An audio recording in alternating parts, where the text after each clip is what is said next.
이스라엘 자손이 여호와의 목전에 악을 행하여 자기들의 하나님 여호와를 잊어버리고 바알들과 아세라들을 섬긴지라. 자, 그 다음 8절. 여호와께서 이스라엘에게 진노하사 그들을 메소포타미아와 부산 미스라임의 손에 사셨으므로 이스라엘 자손이 여호와께 부르짖음에 여호와께서 이스라엘 자손을 위하여 한 구원자를 세워 그들을 구원하게 하시니 그는 곧 갈렙의 아우 므낫세의 아들 운니엘이라. 여호와의 영이 그에게 임하셨으므로 그가 이스라엘의 사사가 되어 나가서 싸울 때에 여호와께서 메소포타미아와 부산 미스라임을 그의 손에 넘겨주시매 운니엘의 손이 부산 미스라임을 이기니라. 그 땅이 평온한 지 40년에 그나스의 아들 온니엘이 죽었더라. 다 같이 기도하시고 시작하도록 하겠습니다. 하나님 감사합니다. 우리 가운데에 하나님의 말씀을 사모하는 마음을 주시고 또한 그 말씀을 사모하는 마음을 넘어 세상의 빛과 소금으로 나아가게 하시니 하나님 아버지 참으로 감사합니다. 우리가 이 말씀을 깨달을 수 있는 것이 아니라 오직 위에서 우리에게 임하시는 성령님께서 지혜의 빛이 되셔서 우리의 어두운 눈을 열어주실 때에 우리가 이 말씀 한 구절 한 구절을 생명으로 아버지의 말씀으로 받을 수 있음을 고백합니다. 이 자리에 모인 각 영혼들 일주일 동안 삶의 자리가 어떤 피곤함에 고단함에 절망스러움에 막막함에 두려움의 자리였거든 오직 이 자리는 기쁨과 충만과 행복한 시간으로 성령 하나님께서 그 하나님 나라의 약속을 받은 자의 거룩한 자부심으로 한 영혼 한 영혼들을 일으켜 주시고 학자의 귀처럼 학자의 혀처럼 듣고 깨닫게 하시옵소서. 우리를 사랑하시는 예수님 이름으로 감사하며 기도드립니다. 아멘. 자, 성령으로 빛나는 너에게 라는 키워드에서 3개 정도를 한번 생각해 봤으면 좋겠어요. 여호와의 영이라는 것이 과연 뭔가, 그리고 새 마음이라는 게 뭔가, 그리고 영의 눈이라는 게 과연 뭘까? 이 이야기, 여호와의 영으로 인도함을 받는 자, 하나님의 아들이라고 이야기를 하죠. 그 아들들에게 주신 것이 새 언약이고 아들들만 가질 수 있는 마음이 새 마음이에요. 마찬가지로 그 아들들만 볼 수 있는 것이 영의 눈입니다. 일례로 이런 거죠. 여러분 가데스 바네아라는 데 아실 거예요. 열정탐꾼이 정상이었어요. 여러분 두정탐꾼은 비정상이야. 죽는 게 맞는 거라고. 거기는 안악자손이 버티고 있는 그곳은 가면 죽는 데가 맞아. 야 너네들 왜 홍해바다 갈라진 거를 보고도 그걸 못 믿냐. 그게 사람이라니까. 그게 정상적인 육의 눈이에요. 실패합니다.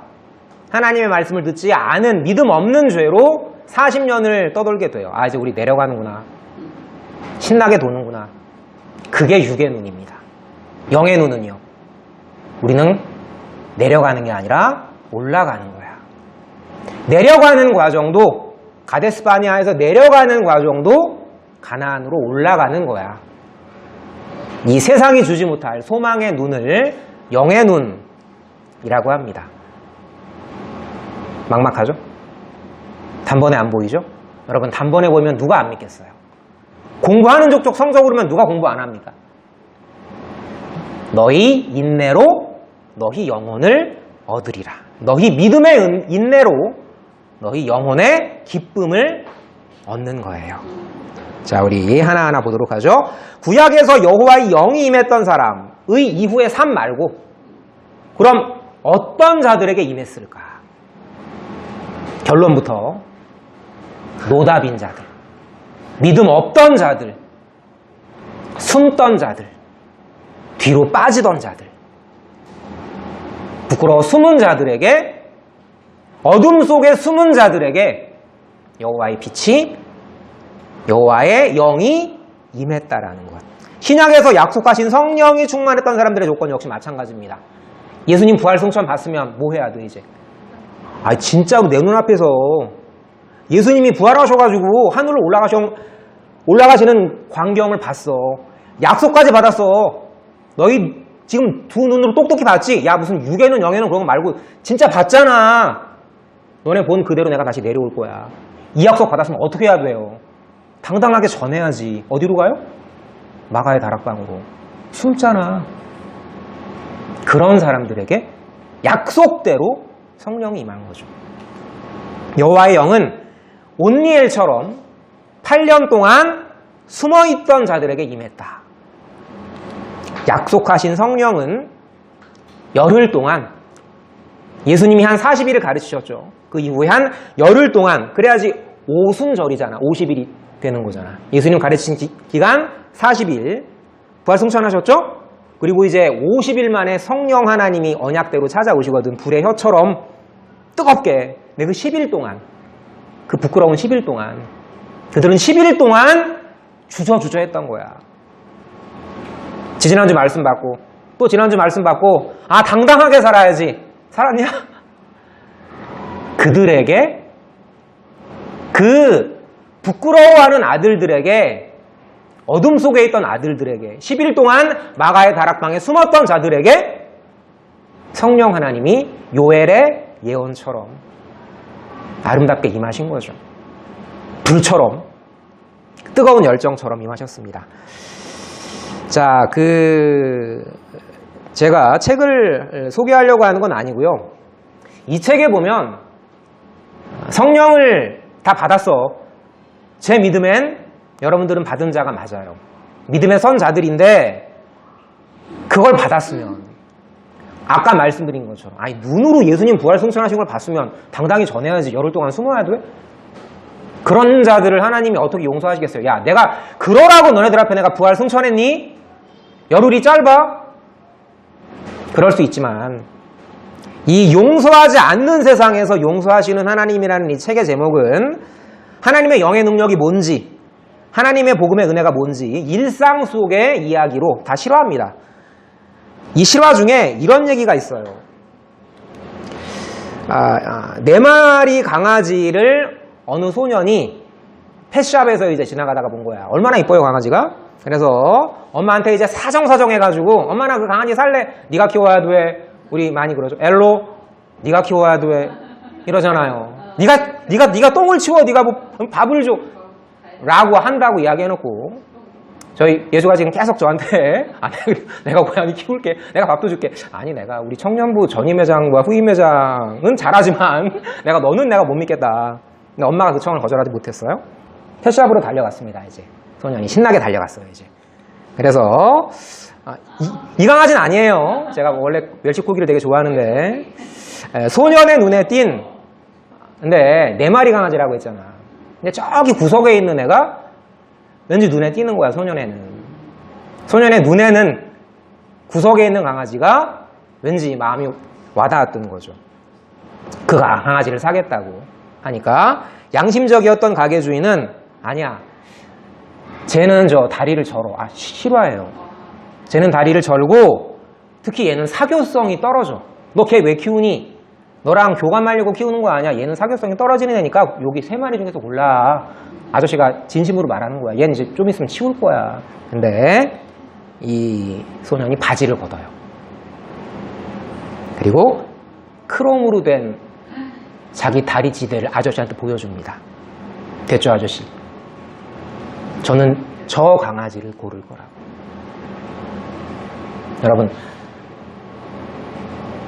많은 주인들에게 선택받지 못했던 그 강아지의 결함이 다리를 역시 저는 다리가 없는 그 소년에게는 결함이 아름다운 선택을 받을 수 있는 조건이 된 거죠.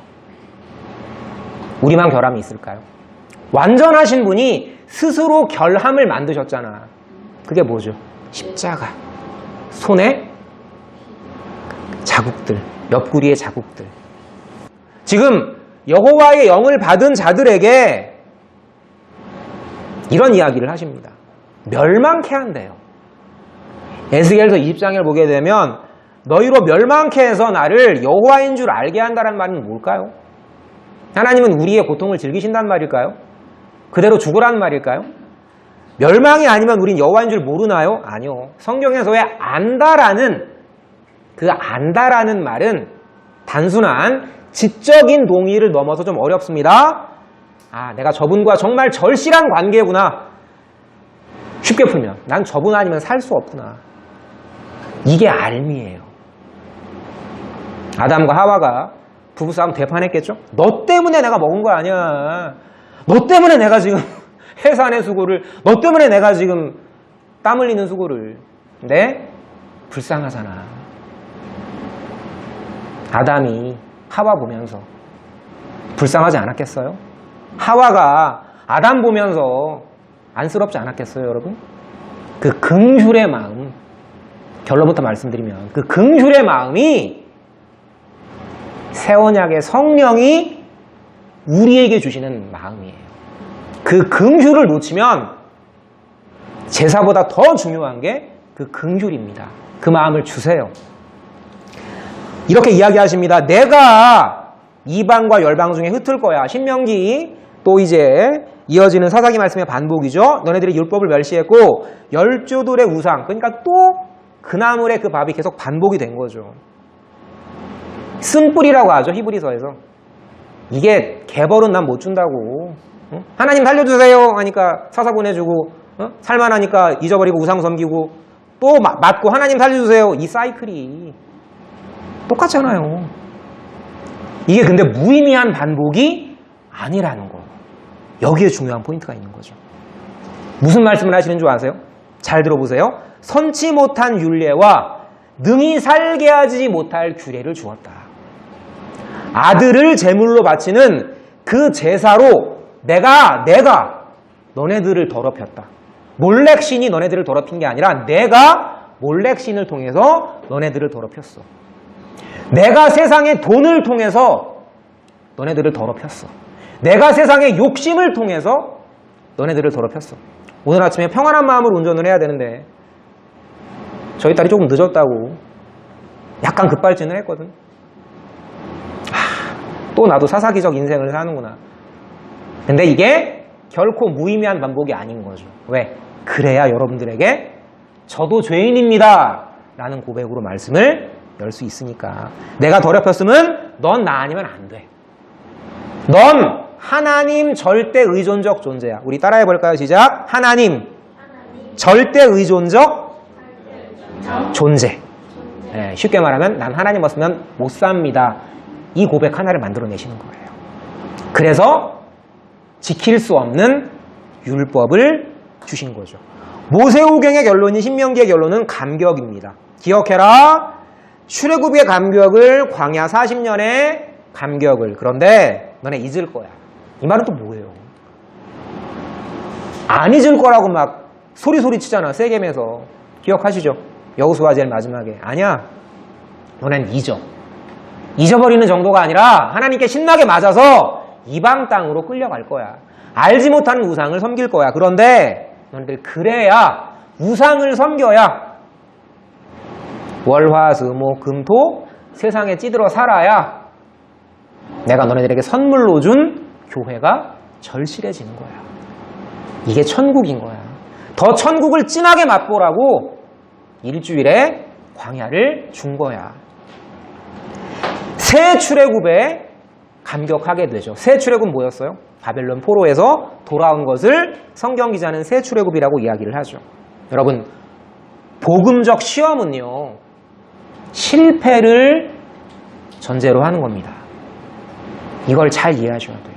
그럼 그대로 끝나는 거냐? 아니, 그 시험 가운데에서 너로 하여금 감격하게 하신다고. 말을 바꾸면은요, 감격은 실패를 전제로 하는 거예요. 제가 정리정돈을 안 하는, 저희 딸은 정리정돈 잘해요. 근데 이제 담임을 하다 보면은 이 지우개 똥, 저는 성질이 못 돼먹어가지고 그거 못 보거든요. 다 치워야 될 거를 청소기로, 핸디 청소기로 구석구석 다 쓸어요. 그럼 애들은 또 어질러. 왜? 담임이 어차피 치워주니까. 이게 나중엔 만성이 됩니다. 고맙다고 하는 친구도 있고 그냥 계속 그 나물에 그 밥으로 살면서 고이 돼가지고 우리 담임쌤은 치워두는데 왜 당신 담임은 안 치워줘요? 이렇게 말하는 싸가지들도 있고. 근데 중요한 건 아이의 방이 어수선하고 엉망진창이어야 저는 그때 알았어요. 제 인생의 쓰레기를 치워주시는 아버지의 마음이 어떤 것이었는지. 기쁘더라니까 그게. 토요일마다 이제 저는 남기분 전도사님이랑 구석구석 교회 치우거든요.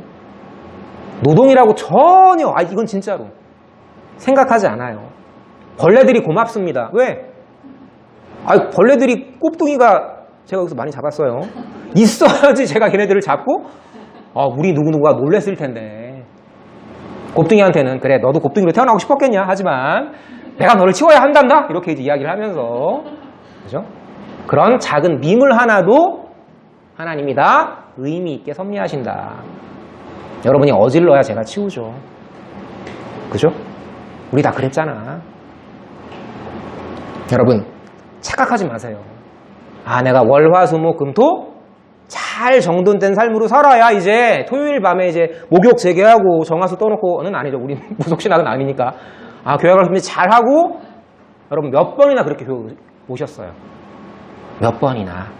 물론 그랬던 때도 있는데 그랬던 때보다는 야 너네가 스스로 어수선한 것을 너네 스스로 정리한 다음에 나한테 온다고? 착각이야. 진실은 뭔 줄 알아? 너네 엉망진창이야. 그래야 넌 나한테 간절하게 오게 되는 거야. 네가 다리를 절어야 내 영원한 팔이 네 발 아래에 있다라는 걸 더 생생하게 깨닫는 거야. 여러분 오해하지 마세요. 엉망진창이 좋다라는 거 아니고 다리 저는 인생 제가 비하하는 말은 절대 아닙니다. 그런데 하나님이 때때마다 우리에게 그런 한계를 주실 때마다 감사하라고. 우리 원빈이가 제일 좋아하는 말씀 있잖아. 응? 곤고할 때는 생각하라. 형통할 때는 근데 기뻐하고 곤고할 때는 생각하라. 왜? 넌 하나님 절대 의존적 존재니까. 그래서 이건 조금 설명이 필요하지만 간단하게만 보겠습니다. 근데 무서운 말이에요, 여러분.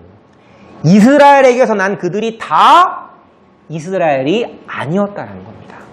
혹자는 만인구원설이라는 걸 이야기하거든요. 항윤아, 알지? 만인구원설이 뭐냐? 간략하게 말하면 다 구원받는다라는. 근데 성경은 저는 그 말이 맞았으면 좋겠어요. 천국이 있다면 다 같이 가는 게 좋잖아. 근데 지울 수 없는, 절대로 지우기로 안 지워지는 말씀이 믿음은 모든 사람의 것이 아니니라. 너무나 명백한 말씀들이 많거든요. 이스라엘에 남은 자가 있더라. 그럼 그 말은 뭡니까? 중간에 포기한 자들, 세상 따라간 자들도 있다라는 얘기죠. 그 판단은 하나님만 하시는 거지만, 자, 육신의 자녀는 아브라함의 씨고 약속의 자녀는 이삭으로부터 난 자였어요. 이 구약 이스라엘 백성 상당수는 난 혈통 자손이야. 백두혈통이야 나는. 너네들은 짐승 혈통이지 우린 깨끗해. 할례를 육체에 하는 거로 착각했던. 할례는 어디에 하라고? 마음에 하라고. 근데 그 교만한 자들은 육이 버리시고 언약 자손이라는 이스라엘, 그 겸손한 자들만 택하셨죠. 근데 이건 우리 이야기입니다. 이 이삭으로부터 난 이 새 언약에 우리한테 주시는 말씀이에요. 근데 한 사람들의 마음은 완고하게 하셨고, 그 새 언약을 받은 모든 사람에게 다 준 게 아니라 특정한 사람들한테만 새 마음을 줬다라는 거야. 어떤 마음인데? 언약을 머리로만 아는 차가운 자. 다시 말해서 새 마음을 받지 못한 자들. 그거 알아? 그것도 몰라? 공부 안 해? 성경 몰라? 구조 몰라? 구속사네. 하나님만 판단하시는 거죠, 그거.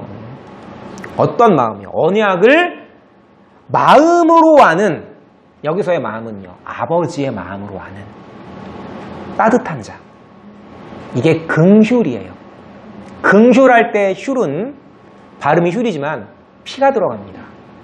피가 차가워요, 여러분? 피는 따뜻하잖아. 생명을 담고 있는 피가 왜 따뜻하겠어요? 새 언약을 받은, 그리고 새 마음을 받은 너네들의 마음은 그렇게 따뜻한 생명의 피가 흐른단다. 이 이야기죠. 그래서 이스라엘 가족에게만, 모든 이스라엘이 아니라, 오늘 우리 말씀을 봐도 이스라엘 족속, 이스라엘 가족, 하나님을 아버지로 믿게 하신 그들에게만 남은 자로, 비록 숨어있지만 남은 자로 살게 하신다. 그래서 에스겔서에 이 말씀을 하시는 거죠. 내가 새 영을 너희 속에 두고 새 마음을 너희에게 줄 텐데 육신에서 그 완고한 마음, 굳은 마음, 말씀을 지식으로만 아는 그거 제거하고 부드러운 마음을 줄 거야. 이거 장안중앙교회 이야기하잖아요, 여러분. 저도 굳은 마음이었었거든요. 고백 하나 하면 제가 대학교 때 논쟁으로 수많은 CCC의 지체들을 제가 허물어뜨렸어요. 성경신학으로. 전 이긴 줄 알았거든요. 나중에 어느 친구가 그러더라고. 하나님은 깨끗한 그릇을 원하신다고 하면서 네가 이겼냐? 그래, 네가 이겼어. 아니요, 여러분. 말씀은 논리에 기초하되 여러분들의 새 마음의 삶으로 하나님이 증명하게 하시는 거예요. 지금 많이 회개합니다. 지식은 교만하게 하며 사랑은 덕을 세우나니. 그래서 내 영을 너희 속에 내 긍휼의 마음을 행하게 할 거야. 이게 새 영, 새 마음이죠. 이걸 가진 사람들이 보게 돼요. 사랑의 눈으로. 그게 영의 눈입니다. 못 보는 걸 보는 것도 있지만 더 중요한 건 사랑의 눈으로, 아버지 마음의 사랑의 눈으로, 세상 사랑 말고 아버지 사랑의 눈으로 지체를 바라보게 되는 것. 이게 영의 눈이에요. 실패자를, 실패하여 숨은 자를 긍휼히 여기는 마음이 없다면 예수님의 새 마음이 아닙니다. 예수님 말씀이죠. 너희는 가서 내가 긍휼을 원하고, 우리 같이 읽어볼까요? 시작. 너희는 가서 내가 긍휼을 원하고 제사를 원치 아니하노라 하신 뜻이 무엇인지 배우라. 나는 의인을 부르러 온 것이 아니요 죄인을 부르러 왔노라 하시니라. 여러분 다 죄인들이었어요. 사사기 속에 여호와의 영이 임했던 자들은 온니엘 보세요. 능력자였으면 동족들의 8년 고통 속에 어디 있었어요? 기드온 보세요. 능력자였으면 왜 포도주 틀에 숨어가지고 밀타작을 해요? 당당히 나서야지. 하나님 증거 보여주세요. 한 번 더요. one more time. 하나님이 무슨 벨보입니까? 응? 입다. 능력자였으면 그것도 못 봐. 맹세하잖아. 첫 번째 맞이하러 오는 자를 내가 하나님께 번제물로 드리겠다고, 불태워 죽이겠다고. 자기 딸이었어요. 능력자야 그게. 여호와의 영이 임했을 때에만 삼손 같은 이들도, 실패한 숨어있는 우리도 여호와의 영이 늘 계시지만 강하게 역사하실 때 빛이 되는 거죠. 우리는. 여러분 온니엘은요, 오늘 말씀 잘 보세요. 여호와의 영이, 우리 본문에는 그에게라고 나와 있지만 정확하게는 어폰이에요. 그 위에 임한 자였어요. 여호와의 영이 임한 모두는 스스로 빛나는 발광체가 아닙니다. 빛이 내리신 반사체였어요. 약속하신 성령이 임한 우리도 스스로 빛나는 발광체가 아니에요. 빛이 내리신 반사체입니다. 우리 안에 계시기 때문에 발광체일 수도 있지만 근본적으로는 서로가 서로를 비춰주는 거예요. 빛이 더 활활 타오르는 거죠. 하나님의 영으로 인도함을 받는 아들들, 무릇 하나님의 영으로 인도함을 받는 사람은 하나님의 아들이라고 했는데 꽁꽁 묶여 끌려간다는 뜻입니다. 더 중요한 말씀이죠. 하나님의 영으로 인도함을 받는 아들, 성령으로 아니하고는 누구든지 예수를 주라 할 수 없다고 이야기를 해요. 성령으로 아니하고는. 형식으로 말하는 사람이 있을 수 있어요. 근데 진실이 말하는 사람은 성령으로 아니하고는 예수를 주라 할 수 없다. 마지막으로 너희는 그리스도의 편지라는 말을 합니다. 하나님의 영으로 너네들은 세상을 향한 예수님의 사랑을 전하는 편지가 된다라는 말. 하나님의 영으로 인도함을 받았다라는 건, 아버지의 팔이 내 발 아래 있었다라는 건, 내가 그리스도의 편지로 쓰였다는 건, 아, 내가 그때 영의 눈으로 저 지체를 긍휼히 바라보았었구나 라고 하는 건 그때 몰라요. 걸을 때가 아니라요, 걷게 하신 뒤에 깨닫습니다. 이 말 뜻 아시겠어요? 그때 바라볼 때는 거의 없고요. 지나고 난 다음에 그게 하나님께서 긍휼의 마음으로 바라보게 하신 때였구나. 그때 아버지의 팔이 내 발 아래 있었구나. 인생을 사시다 보면 그렇게 돌아보게 되실 때가 반드시 와요. 다리불구 아들에게 참 매정했던 엄마였어요. 아들은 평생 그 엄마를 원망합니다. 옛날에 김혜자 씨가 정말 아름다운 그 시상 대사였죠. 눈이 부시게. 전 이 드라마가 있는 줄도 몰랐는데 이 장면을 보고 나서야 알았어요. 아들은 다리를 저는 것을 넘어서 엄마의 강하게 키우려는 무관심으로 오히려 다리를 잃게 되죠. 아까 그 소년처럼 의족을 하고 평생 삽니다. 엄마는 매정하게 돼요. 아들은 평생 엄마를 원망합니다. 근데 나중에 엄마가 알츠하이머병에 걸리고, 알츠하이머병에 걸린 사람들은 무의식적으로 자기가 평생 해오던 일을 합니다. 눈이 오는 날 엄마가 사라지셨어요. 아들은 동동 구르면서 엄마를 찾아가는데 엄마는 눈을 쓸고 계셨죠. 진짜 일어나는 것도 못하면 앞으로 어떻게 살았는지 불쌍한 경험이죠. 먼저 여보세요?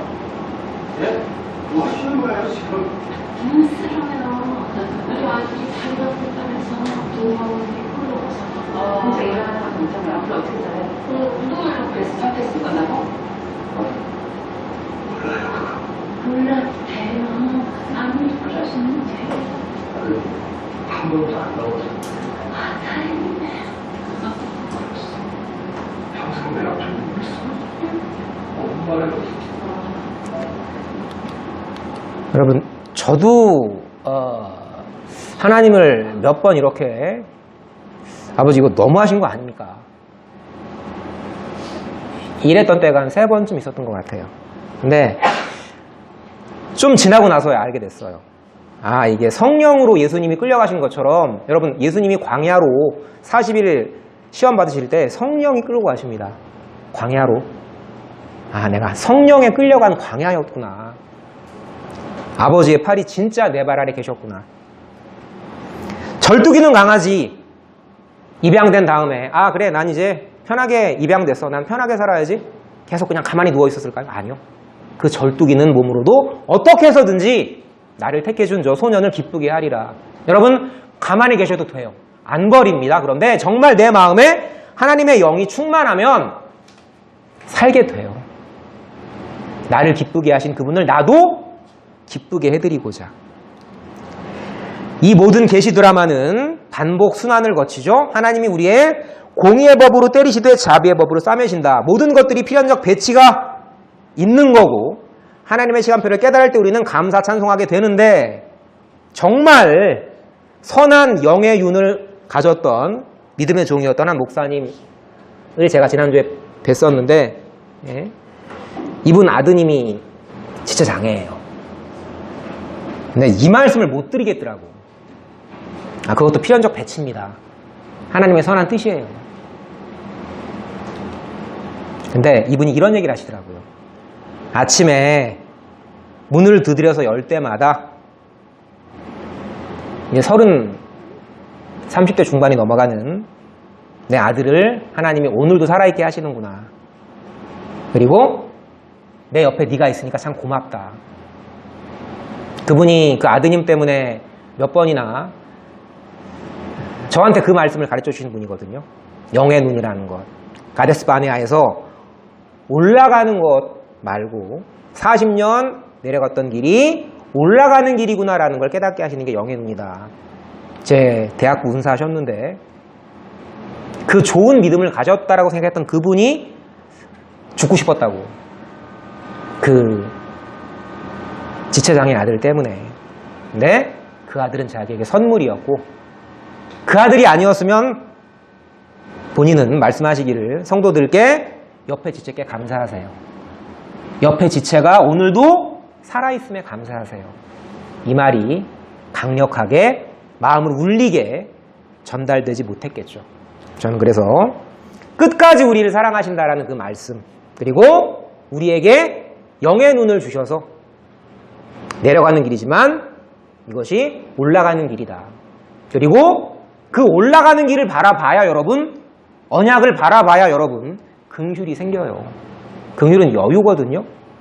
약속을 확신하지 못하면 긍휼은 절대 생겨나지 않습니다. 언약 성취의 진리, 그리고 그분의 말씀대로 살아내고자 하는 기쁨의 몸부림, 그리고 내 인생을 아름답게 섭리하시는 당신의 사랑에 대한 확신, 이 진선미에 눈부신 찬송을 만드시는 길이 우리 영의 눈을 가진 자의 인생이다 라는 이야기를 마지막으로 강론 마치도록 하겠습니다. 오늘도 저희 한 영혼을 주님 빛나게 하셨습니다. 때때로 말이 거칠고 때때로 의욕이 앞서 지체들을 향한 사랑의 말이라고 생각했지만 그 말이 사랑의 말이 아니라 지체를 마음 아프게 했던 말이었음을 이 시간 주님 앞에 이 죄인이 먼저 고백합니다. 하나님 아버지, 그러나 부족한 종에게 청년부를 사랑하는 마음을 주신 것처럼 우리 청년부 한 마음 또한 이 교회를 사랑하는 마음을 주실 것을 믿습니다. 의자도 불편합니다. 에어컨도 없습니다. 구석진 자리입니다. 그러나 이 자리에 감사하게 하셨고 청년부라는 이름으로 모임에 감사하게 하셨고 어른들을 향한 긍휼의 마음을 품게 하셨습니다. 새 언약의 성수로 우리 마음 한가운데 계신 성령 하나님께서 다리를 저는 우리를 사랑하시는 그 아버지의 마음으로 다리를 저는 저 형제를 사랑하는 긍휼의 마음을 주실 것을 믿습니다. 아버지 하나님, 우리 예수님 말씀하신 것처럼 영의 눈으로 그 긍휼의 마음으로 지체를 뜨겁게 사랑하게 하시고 지체를 나보다 나은 자로 여기게 하시고 저 지체를 하나님처럼 섬기게 하옵소서. 또한 세상을 향해 이 진리의 복음을 담대히 전하게 하옵소서. 우리를 언약대로 신실히 사랑하시는 예수님 이름으로 감사하며 기도드립니다. 아멘. 자.